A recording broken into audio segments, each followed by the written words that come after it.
Why do you think there's so many men out in the world of today lacking purpose? How come so many relationships die before they even begin? What do you think is getting in the way of us as men stepping into our mission and what we're actually here to do? How come we care much more about what other people think about us than what we think about ourselves? Why are we seeking so much validation from external resources instead of looking at the one that actually created us? What are we seeking externally that we're not giving ourselves the chance to experience internally? In today's conversation, we're just going to explore what it means to step into the heart of men. This is a conversation that, for most men, they're either pushed into through life's inevitable challenges, or they intentionally look into it. I invite you to intentionally look into it. It's much easier to grasp when you're intentionally looking at these types of conversations, when you're looking to understand who you are at a deeper level. I know for myself, my life has been a combination of both. Coming to the States when I was 8 years old, that was in a way a traumatic experience. And again, this is where we can take a look at every single wound and we can see the blessing of it, because I got ripped up from my homeland, friends, family, plopped into a whole new country where I didn't know the language, didn't have any friends, completely new environment, literally freezing cold. The first time I ever experienced cold was here. The coldest I was ever in Colombia was maybe 50 degrees. And that's in Bogota, which is the coldest place that I've been to. So there's a traumatic experience to that. When I was 20, 22, 23 years old, a girlfriend passed away from cancer. Another traumatic experience. I didn't know the impact that this would have on myself, with my parents, and in my relationships for years ahead. A couple of years ago, my father passed away. All of these experiences have given me the opportunity to tap deeper into who I am. And both the intentionality of now taking the time and the effort and the energy to understand what's going on internally has given me a new perspective on life in general, between my relationship with Lauren, my relationship with work and my clients, and what I'm actually here to do. Because it's unfortunate that so many of us are walking around in the world of today completely numb. We choose to be distracted by the things externally instead of being confronted by the things internally. But just like the buffalo, when we run towards the storm, we'll get through it faster. And just like the carbon, when it's put under pressure, it becomes a diamond. For us, as men and women, it's important to be open and intentional about facing the challenges of life. And this is something that I think in the world of today has been largely redirected, because it's taking us as men away from the nature and the instinct of what we were created to be. And this isn't just a conversation for men. If you're a woman and you're listening to this is going to be just as supportive for you, because it's going to support you in understanding your man if you're in a relationship, or your potential man if you're looking to be in one. For my men out there, there's going to be a conversation that's going to open up some areas maybe you've never looked at before. And I invite you that as you go through this journey of exploration, you remain open-minded and you stay grounded into who you are. And you also remain willing to let go of things that you are so much identified with. The things that you're holding on to that bring you security, that have you feel safe. Because those things, while they may be bringing you that experience, may be actually blocking you for who you are and what you're actually here to do. Because there's a key question that as men, we're walking through in life. And most of us, again, are doing this unconsciously because we haven't been equipped with the proper tools. We haven't seen, in the most part, at majority, what it means to be a mature, masculine man. What we see right now in the world of what mature masculinity is not what it actually is. There's so many movies where the man is seen as this weak figure. You know, happy wife, happy. I won't even finish the sentence because I don't like to come into agreement with that. Because now we are giving our joy as humans and individuals on somebody else.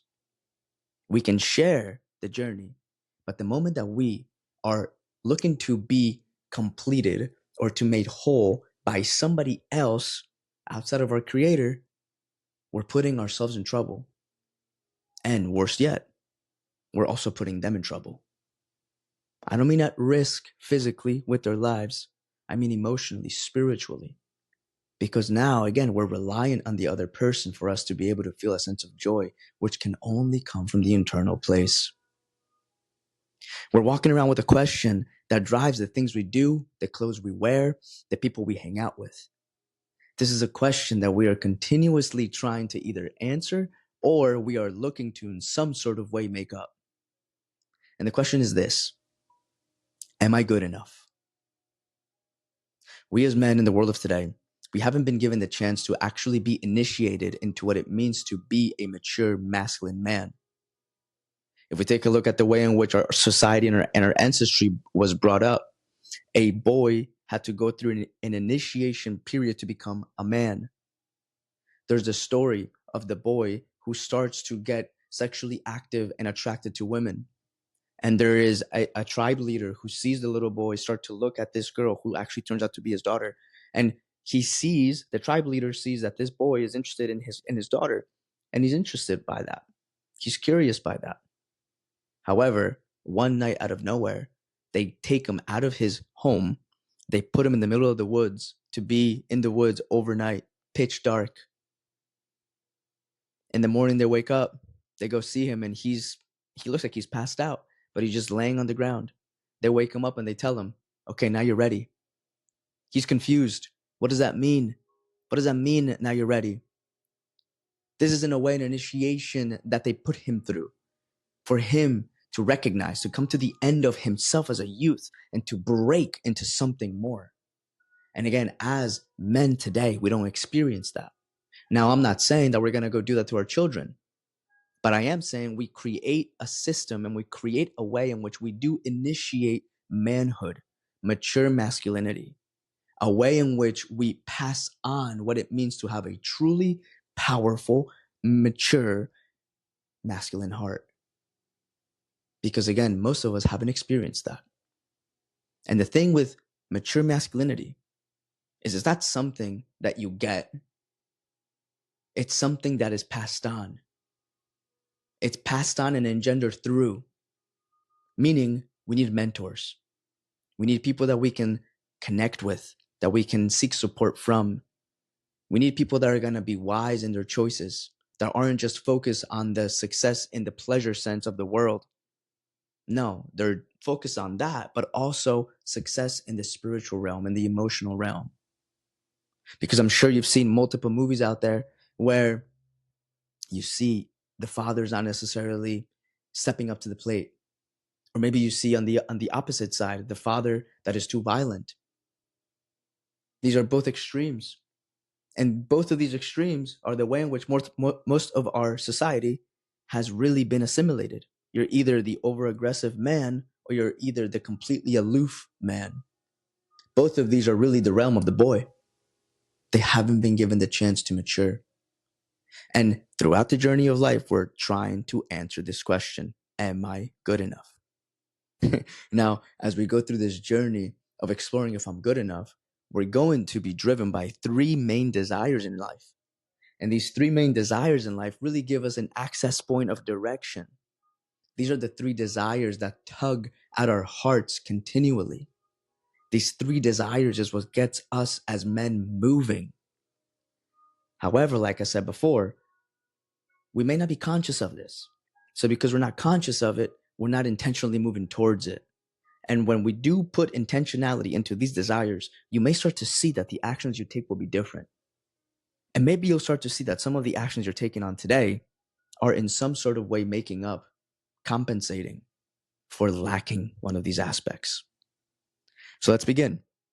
The first thing that we're looking the first thing that we focus in on as men, as we're trying to answer this question of, am I good enough? Is we all want a battle to fight. And here's what I mean. It's very simple. We take a look at children. Kids in their youth are wild. I remember for me, being in the backyard playing soccer, swinging a baseball as hard as I could was the most thrilling thing. Kicking a soccer ball against the fence and hearing the thump got me so excited. looking at this crazy roller coaster and wanting to get on because I'm looking for that adventure. I'm looking for that surge of adrenaline, wanting to get on my bike and go as fast as possible off the ramp, looking to go fishing in the middle of the night to maybe catch a fish. Remember the first time I caught a fish at night? I think I was in like 7th grade, and it was the most thrilling experience. I've never done that before. We as men, we are all looking for a battle to fight. And I'm not saying that we're going to go out and we're going to choose to fight people for the sake of fighting people. No, I'm saying we are going to intentionally put ourselves, or we want to be put in a place where we experience a sense of fierceness within us. There's a reason why so many movies have the same pattern of character evolution and development. Great example of this is The Lord of the Rings. The beginning of the movie, you see Samwise and Frodo, and you see them all clean cut, really curly haired, all clean and look all good. But at the end of the third movie, they're in shambles. This is the evolution, the development that they went through from boyhood to manhood. You see it all over. And that's why we relate with movies so much, because we see some of who we are or what we're looking for in these films that we watch. And as we are going through life seeking for this battle to fight, we may not necessarily be fighting lions, but we're going to be fighting our purpose and our calling. We may take some things on because we want to be challenged. This is where, for me, understanding that growing up, as I was brought up under a household of mostly feminine women, where there was a lot of women that brought me up, I was in no way coddled. And this is by no means to make anybody wrong. No. Thank you. Thank you. You nurtured me and you took care of me in such an incredible way. However, as a man, it took for me to literally scrape my face against a skateboard to tap into a deeper side of who I am. It took me going down a hill on a skateboard yet again, maybe at like 6 years old, to feel that rush of adrenaline. This experience started to create new stories for myself, new levels of being for myself, new perspectives about life.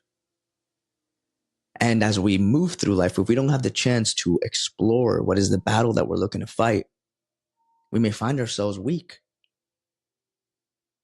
Like I said before, mature masculinity is given, it's engendered, it is passed on, and it is passed on through experiences. This is why, as a 33-year-old man at this point in time, my commitment is to be able to bring that to other men as well as for myself, specifically the youth, because we see the world. It's confused in many ways. And I'm not going to get anything further than that, but it's confused. And we as men are here to be able to give guidance and direction. We were created to take the land, to nurture it, to sustain it. We're here to subdue the land. We're here to multiply within the land. Part of that means we need a battle to fight. It helps us to step into a level of fierceness that for the most part is, again, has gone dull. And in this dullness, we're numb. So we start to look at, this is one of the reasons why drug addiction is so prevalent. Because what way to find a battle than to take some sort of substance that has us literally come face to face with some of the scariest things we've ever faced? Which at a spiritual level, we can get to that level of battling a fight without getting into a dangerous place, because those are dangerous places. Conversation for a different time. So look for yourself, what is a battle that you are looking to fight? And look for yourself in your work and in your profession. Are you battling the things that are coming your way that are challenging to you? If you're stepping away from them, consider that those are the avenues and that is the access for you to continue to get deeper and deeper into the heart of who you are as a man.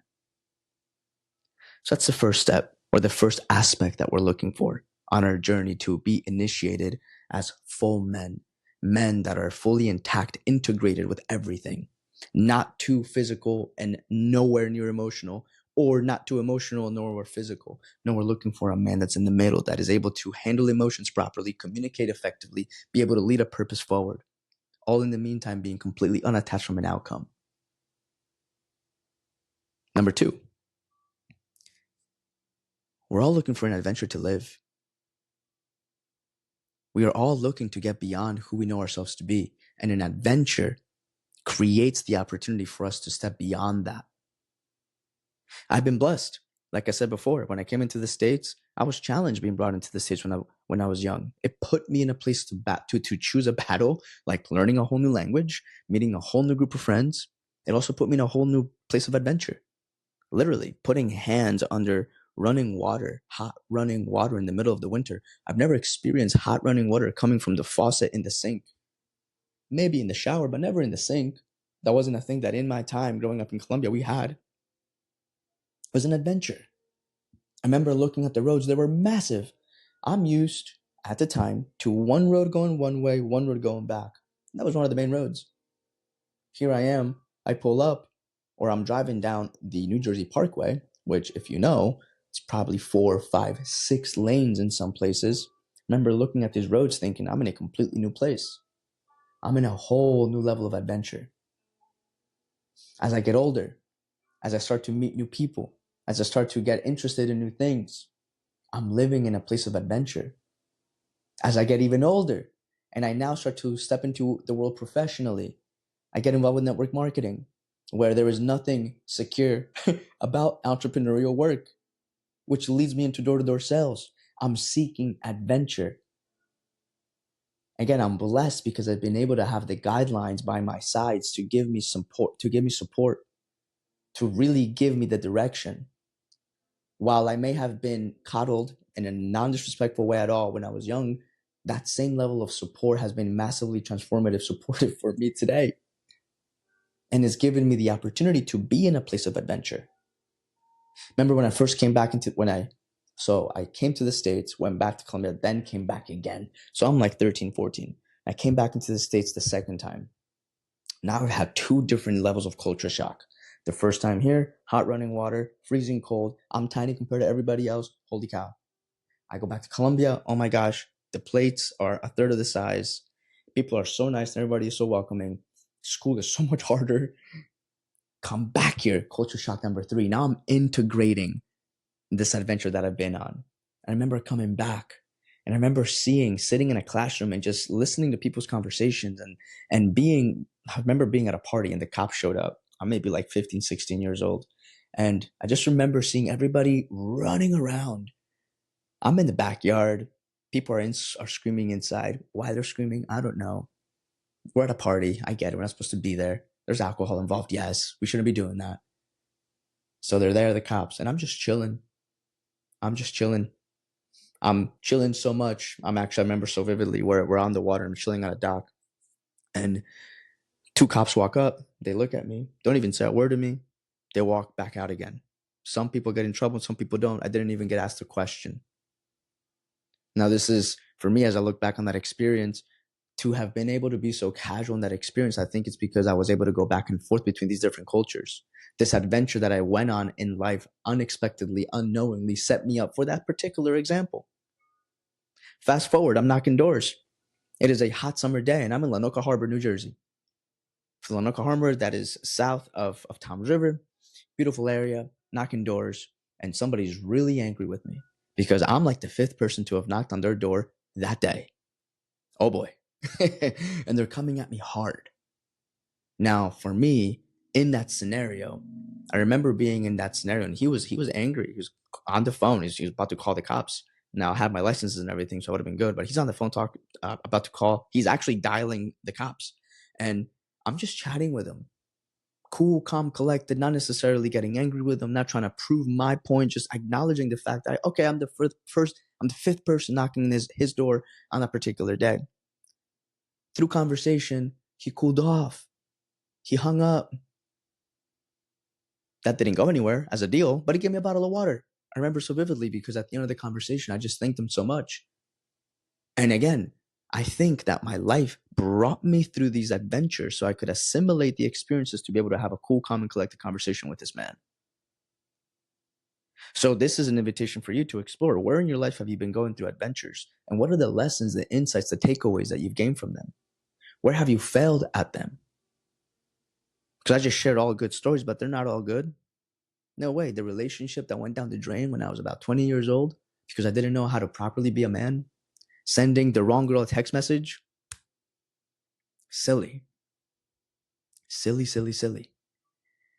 I would have not done that action had I been properly prepared, had I known that actual true masculinity means commitment, not talking to a bunch of different girls at the same time.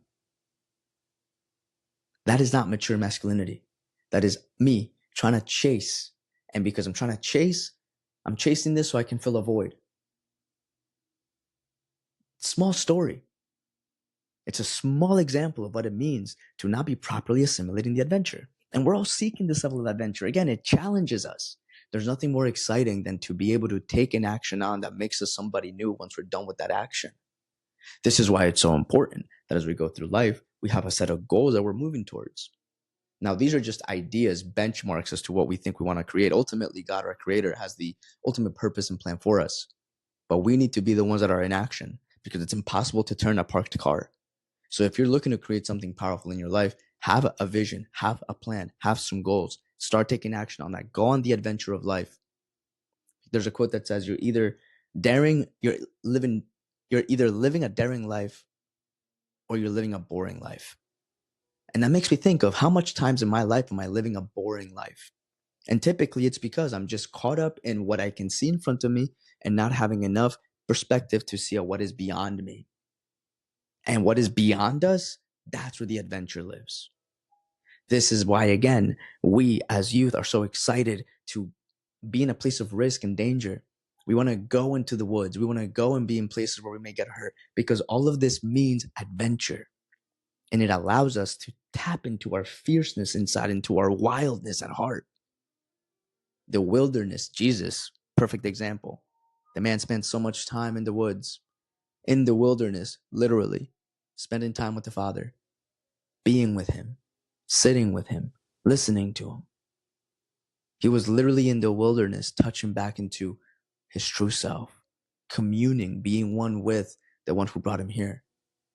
And someone that's been created in his image and likeness, just as you, we also have that opportunity to commune and be one with as we go into the wilderness, as we explore these areas of unknown that allows us to step into who we can be, not necessarily just who we know ourselves to be. Because who we know ourselves to be is just a small representation of what we've been created to be. We literally have been made in the image and likeness of God. We have been created by the Creator to create. In order for us to do so, we must step into the wild of life. We must step into the adventures that life brings us. So that's the second one, adventures. Number 3, we all need a beauty to love. We as men, we are seeking to have a beauty to love. And it's simple. You can take a look at movies again. We can see how much in society movies tell us so much about who we are or who we want to be. How many movies are completely focused on the relationship between two people or 2+ people. The relationship that we have with the people around us is what makes life exciting. Having an intimate relationship with a woman is what makes life thrilling. And again, as men, to have the opportunity to step into that, to have a beauty to fight for, creates a new level of perspective for ourselves. Remember the first time I went to the movie theaters with a girl? It was so cute. Remember so vividly. I was sitting there next to her. In my mind, I'm like, what do I do? What do I do? What do I do? Just eat my popcorn, drink my drink. I didn't know what to do. Remember the first time I asked a girl if I could be her boyfriend, she could be my girlfriend. I didn't even know what that meant. But I needed that. And I remember when I asked her, Deanna, I remember when I asked her, I was super young, maybe like 12, 13 years old. When I asked her, she says yes. Everyone gets fired up around me. And I don't even know what that means. I don't even remember ever speaking to her again. Again, we're all seeking for a beauty to love, even if we don't know what that means. Without a beauty to love, we're going to lose that level of passion that has been given to us. No, we are called as the bride. And we're called the bride because we are loved and beloved. And just as we are beloved, as we are beloved as the body of Christ, as the church, as the bride of Christ, we also want a bride that we can love, a partner that we can look at and say, wow, I am enamored by you. You move me. Through you, I'm inspired into whole new places of being. Now catch this, because it's subtle. I'm not saying you make me happy. I'm not saying you complete me. No, I'm saying through you, meaning you're an access point. Through you, I am able to step into a whole new place of being. I don't need you for me to step into that, but through you, it is much easier for me to do so. There's a reason why God didn't leave Adam to himself when he created him. No, he knew he needed somebody to be with him. He needed a helper. And he created Eve out of Adam. And he gave Adam a helpmeet, it says in scripture. A helper, someone to be with. In such fashion, we are to be with a beauty that we love, so that we can really be tested, because there's nothing more wild than stepping into the heart of a woman. That is true wilderness.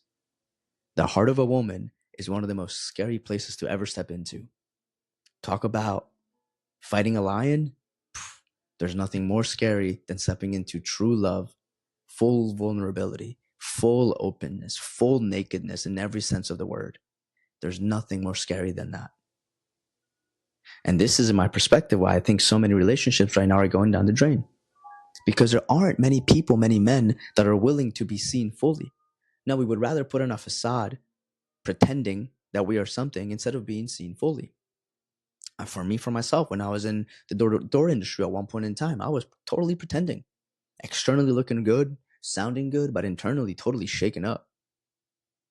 Thank God that I was put in a position through a coaching program where it allowed me to see all of these areas where I was pretending to be something I wasn't, because it allowed me to step outside of the pretense, outside of this inauthenticity, and into who I really am.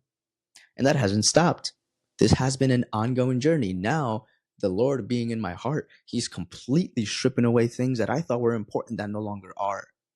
And all of this because my relationship with Lauren has been so deeply rooted that the life that we're living, this adventure we're on, this battle that we're fighting, gives me an opportunity to fight for my love. There is no better way for us to step into who we are as men than by looking at these three areas. As we step into these three areas, we're going to find the answer to that question. And we're going to find the answer through that question by the actions that we take, who we become throughout the process. The moment that we stop finding our self-worth, our peace of mind, our confidence, our security in the external, and we recognize it's coming from the internal, everything shifts. The moment that your identity is no longer tied to an object, but is actually connected to your true self, which is directly connected to God, because again, we are made in the image and likeness of God, is a moment that you stop trying. You get away from effort. You get away from performing, and you step into a place of being. And here's a kicker to that, and the paradox. The moment you step into that place of being is the moment that your actions become aligned to the end outcomes. That's for a different conversation, but many people are trying to get to the end outcomes without necessarily becoming who they need to become to actually hold on to that. And here's the thing, from someone that experienced it, I've gotten there. I've gotten the thing. In this example, to give you clarity, finances. I've been at a point where financially I was in a really well-off space, but I wasn't ready for that. So because I wasn't ready for that, again, guess what? My character had to be sharpened. God sent me on an adventure. He sent me for a new battle to fight so I could, again, continue to fight for my love, the beauty that I'm able to hold. And first is God, second is Lauren. And throughout this journey of life, the more that I'm able to be grounded in who I am as a man in God, the easier things become. The less I have to try to be anything, and the more I can just allow myself to be his son. And as we step into being men, we recognize that every single one of you as men is a son. And the moment that you are no longer attaching your worth to the outcome externally is the moment that being a son becomes so much easier. Because let me ask you this. Right now, do you have to try to be your parents' son or daughter? Think about that. Do you have to try to be a son or a daughter to your parents? No, you don't have to. You just are. And that is what we've been given at a big scale by the Heavenly Father. We don't have to try to be His children. We just have to allow ourselves to be His children. And this is why, if you haven't watched the video on pride, we go deeply into these 3 identity factors that get in the way, pride being one of them, because we think that it's up to us to make it happen. Yes, there is intentional action and free will to take, but He's got a plan. And the moment that we start going down this route, specifically for us as men, of becoming mature, masculine men, becoming sons of man, becoming that authentic way of being that God created you to be, we start to answer this question, am I good enough? And we do so through this journey that I just entailed, seeking for the battle to fight, the adventure to experience, and the beauty to love. Now, this wouldn't be complete if I didn't talk about that beauty to love in a little bit of greater detail, because we're here to procreate. We've been created to subdue and multiply. So we need a woman by our side. We need somebody to be with. So let's just explore really quick. I'm not going to go too deep into detail because not for this video, but at least what it means to step into the feminine heart. Because if you right now are a man that is in a relationship, understanding what the feminine heart is seeking is going to make your relationship much easier. And if you are a man who is seeking to get in a relationship, guess what? This is also going to support you in finding that woman for you. And it gets even better because every single one of us has man and woman within us, feminine and masculine. I'm not saying body parts. I'm saying feminine and masculine energies. We have this, both of us are, we as humans have both of us internally. Just leave it at that. Like the word for man in old scripture does not mean masculine man. No, it just means man, but it encompasses the woman as well. So all that to say, even if you're not looking to be in a relationship, understanding how to step into the feminine heart will actually help you as well step deeper into who you are in your masculine heart. So let's explore 3 simple things, and they intertwine, they relate directly with what it means to step into the heart of men. First one, every woman wants to be fought for. Just like we as men want a beauty to love, every woman wants to be fought for. They want to be chased, pursued. You ever wonder why, a girl likes you, but she just makes it so hard? The chase, the energetic tug and pull. While there is fun in that, there's also a place where that becomes now a tactic and a strategy, which without the proper tools can actually become a hindrance, not a purpose to the relationship. So be mindful for that. But to the point, women want to be loved. They want to know that they are wanted. It's our job to never give up on chasing them, pursuing them. For me, there was a time period when with Lauren, the moment that I got her, I thought it was over. It was over. Like, okay, cool. Like I got her. Only to realize weeks, no, more like months later, that I had given up that intentionality. I had stopped being romantic. I had stopped doing the little things that are so important in relationships. The small little dates make a massive impact. The conversation over coffee or a juice makes a massive impact. The walk on the beach where you're just chatting, connecting with each other make a massive impact. All of these small actions that allows her to know that she is wanted.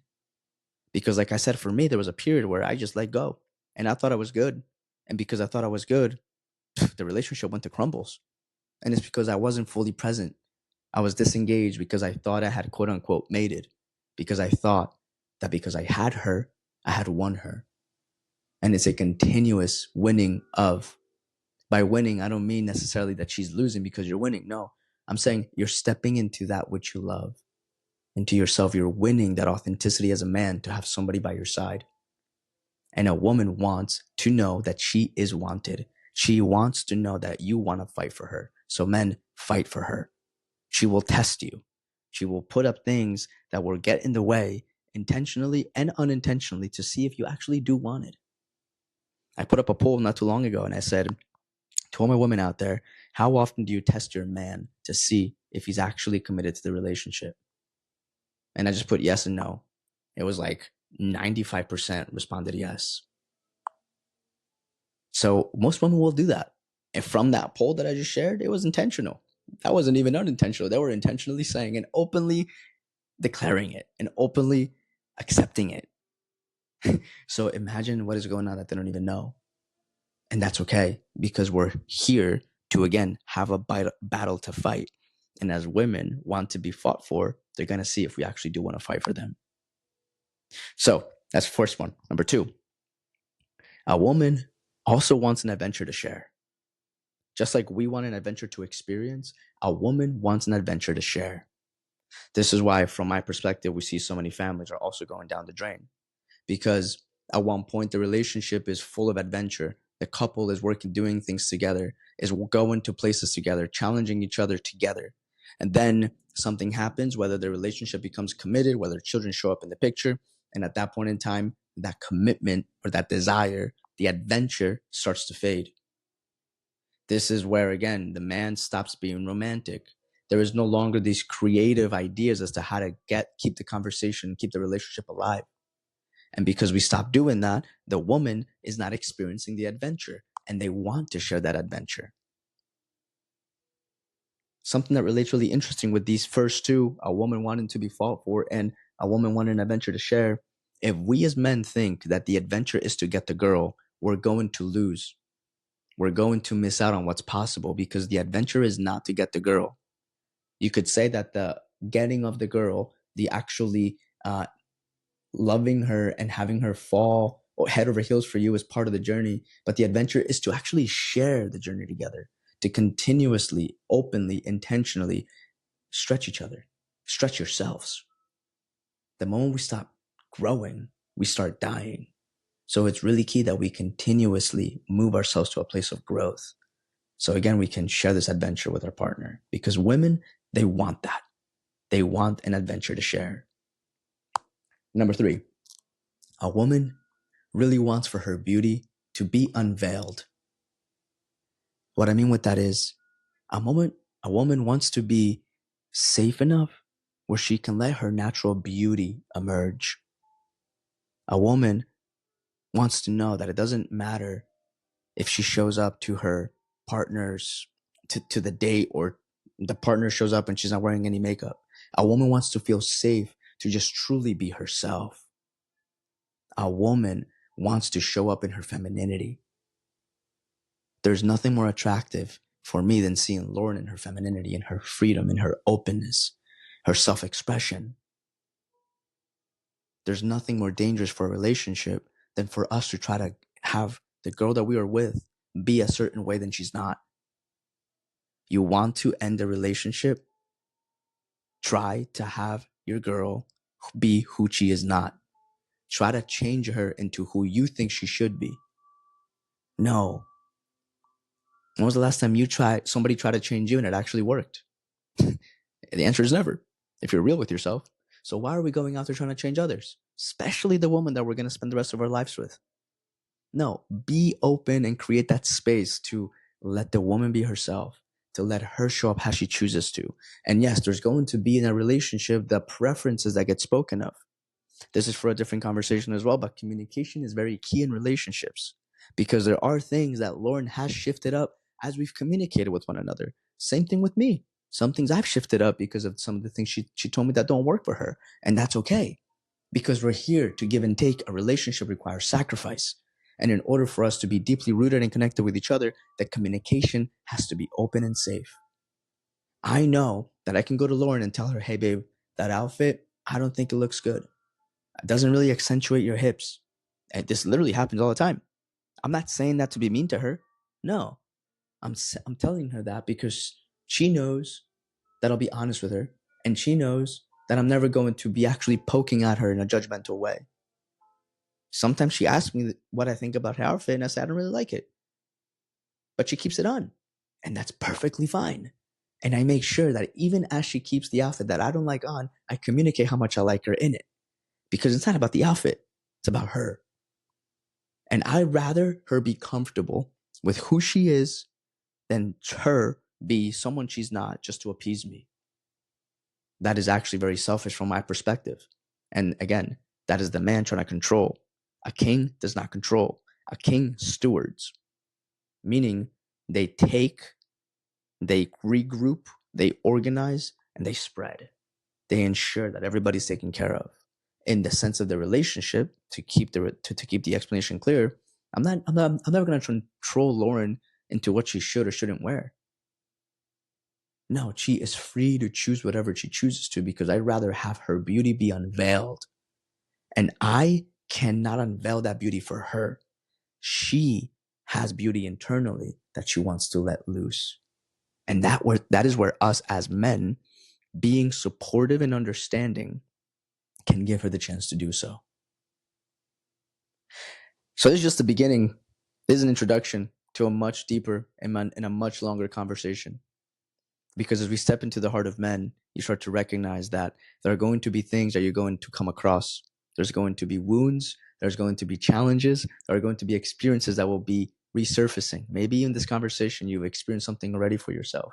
That's fine. That's part of the process of us getting to understand who we are, of actually seeing the things that have gotten in the way. But as we do so, we now have an opportunity to transform that. Now, one thing that in my past walk of life, before my complete devotion and giving up to Christ, is there was a very heady attempt, or a very heady commitment to changing and transforming myself, where now I recognize that it's not about me trying to change myself. Actually, it's about giving myself grace. And in that grace, we're able to now have a different level of understanding as to who we are and the people around us. In that grace, we can allow the other person to make mistakes. We're okay with making mistakes. And just because we make mistakes and we may fail at times, that doesn't make us failures. This is because grace lives underneath it all.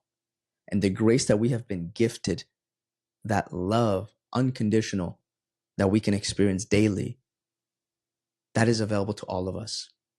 And as men, we go through life in this unconditional love that we can experience from our Father, the Heavenly Father, the Creator God. We can let go, and we can practice what it means to be in our true masculine heart, to be a fully masculine man, allowing things to break so that they can be made better, challenging others so that we can actually move things forward, allowing others to challenge us so that we can be sharpened. That is what it takes to be a man, a true masculine man. If you find this supportive in any sort of way, make sure you share it with somebody.